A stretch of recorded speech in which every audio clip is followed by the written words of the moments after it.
Zee 24 तास एक पाऊल पुढे। बकरे जहाज आणि गुड आपण या संदर्भात चर्चा करतोय। आपल्यासोबत आयबीचे माजी सहसंचालक वीएन देशमुख सर आहेत।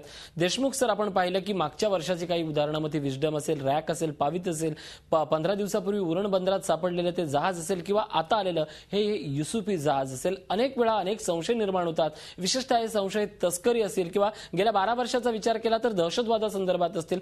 तुम्हाला तुमच्या कारकिर्दीतलं अशा प्रकारचं एखादं संशयित जहाज, त्याच्या आठवणी आणि कारवाया काय आठवतायत? संशयित जहाज असं सांगता येणार नाही, परंतु काही गोष्टींचा असा खुलासा मला इथे करावा लागेल की आमच्या असं लक्षात आलेलं होतं की ज्यावेळी आपले मच्छीमार विशेषतः गुजरात मधले आणि काही इकडचे सुद्धा आंतरराष्ट्रीय हद्द ओलांडून पलीकडे जातात आणि तिथे मच्छीमारी करतात, तेव्हा त्यांना पाकिस्तानकडनं पकडलं जातं। काही तिथे त्यांना बरेच दिवस कैदेत ठेवलं जातं आणि नंतर त्यांना सोडलं जातं। मात्र सोडताना त्यांना वाघा बॉर्डरकडनं सोडतात, समुद्राच्या मार्गाने ते परत येत नाहीत आणि त्यांच्या ज्या बोटी असतात त्या बोटी ते ठेवून घेतल्या जातात। तेव्हा त्या ज्या बोटी आहेत त्या बोटींचा सुद्धा गैरवापर होण्याची सतत शक्यता असते आणि हे वेळोवेळी आम्ही कळवत होतो। कारण उदाहरणार्थ एखादी गुजरातची बोट असेल, त्याच्यात गुजरातीत नाव लिहिलेलं असेल आणि ती बोट जर पाकिस्तानकडनं येत असेल तर आपल्या कोस्टगार्ड म्हणा किंवा नेव्ही म्हणा कोणाला संशय येणार नाही। ते म्हणजे आपलं हिंदुस्थानी जहाज आहे, गेलं असेल आपल्या याला मासेमारीला गेलं असणार। तेव्हा हा एक मोठा धोका यात मला दिसतोय।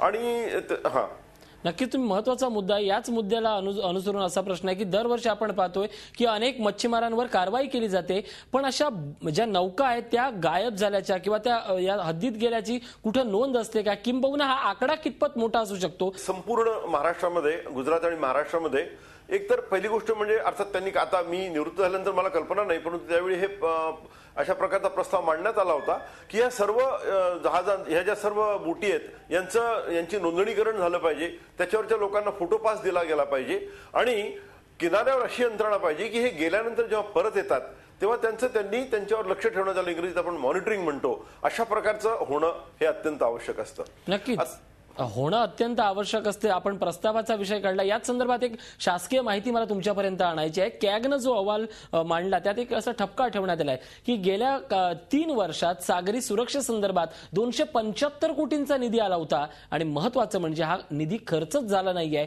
याला आता नेमका कोणता गाफिलता म्हणू? कारण हा सगळा गाफिलपणा सर्वसामान्यांच्या जीवाशी खेळणार आहे।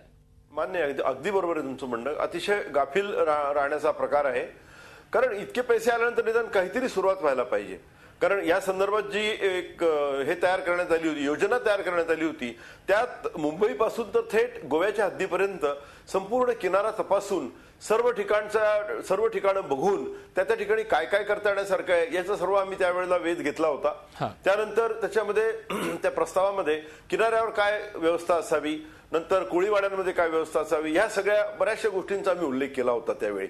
अर्थात ह्या सर्व गोष्टीमध्ये मला खोलात जाता येणार नाही, कारण आपल्याला मी म्हणजे एक सावधपणाची सूचना अशी करतो की आजही या देशामध्ये अशी एक यंत्रणा काम करते आहे की जर ISI, पाकिस्तान किंवा त्यांच्या कुठल्याही यंत्रणेबद्दल इथे काहीही कुठेही कुठल्याही भाषेत लिहिलं गेलं तर अर्ध्या तासाच्या आत त्याचं भाषांतर होऊन ते पलीकडे पाठवलं जातं। नक्कीच ते जर एवढे सतर्क आहात तर आपला हा सतर्कपणा नेमका कुठे जातोय? हा सतर्कपणा केवळ 12 नॉटिकलच्या आत आल्यावरच आपण शहाणपणा घेणार का? झी 24 तास एक पाऊल पुढे।